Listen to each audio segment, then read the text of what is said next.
So that is the mid-afternoon game here on the Big Ten Network. We set the table with Penn State, the team that started the season by most accounts to be the Big Ten favorite. Easy week one win over Nevada. That's what we expected. Drew Aller was really solid. He was consistent. He made all the throws that he needed to make. I guess if there was one nit to pick in that game, it was the yards per carry or the rush. Yes, Nick Singleton scored a couple of times, but you just expect, I think now with Singleton and Allen back there, an experienced, talented offensive line, for this Penn State team to be running over everybody. I would think that's probably the focus against FIU. Yeah, there should be no panic, and I can assume that was also probably intentional by Franklin and Kotelnicki. We all wanted to see what the wide receivers looked like, and they looked phenomenal. Kyron Hudson and Trevor Pena. I mean, they answered the challenge and checked the boxes. My only nitpick would be they got some great tight ends there, Drew Aller. Let's get them more involved. But you guys know that's what I'm always going to say.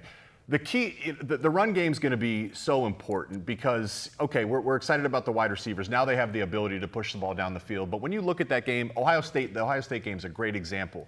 They win that game if they can run the ball in that goal-to-go situation. Yeah. During our camp tour this year, I felt that this offensive line can compete for Joe Moore Award. They're big, they're strong, they're veteran. It's the best unit that James Franklin has had. We obviously know this is one of the best running back duos in college football. So I would imagine that they try to impose their will in the trenches this week because one kind of negative, even with all the points they put up, 4 for 4 on field goals. They weren't able to take advantage, and you'll never play a perfect game, of good field position. It's harder to score down the red zone, but it's easier when you have a dominant run game. So I'd expect them to get the run game going. Yeah, to your point, 7 red zone possessions. They got 4 touchdowns out of them. Again, they're scoring, but to do what they want to do this year, those are going to have to be touchdowns, particularly against opponents of the level of Nevada. So you get FIU coming up this week. Do you like this non-conference schedule? I mean, it's really cushy. You got Villanova coming up next week, and then the level of intensity ramps up considerably with Oregon. It reminds me of the Michigan national title run. Remember, we were having the exact same storylines, even down to the roster, where Michigan had a veteran roster. We were wondering if the out-of-conference schedule would help them or hurt them.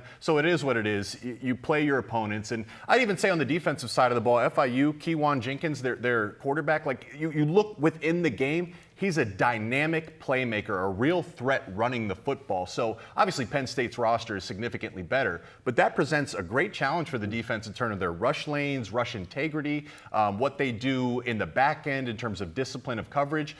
Penn State should win this game, but opponent aside, you get a good test against a mobile quarterback. Right, and something that then might later in the year against a team that can beat you might be something that you can lean on and say, hey, we already saw this in the FIU game, and here's how we handled it, or here's how we didn't handle it.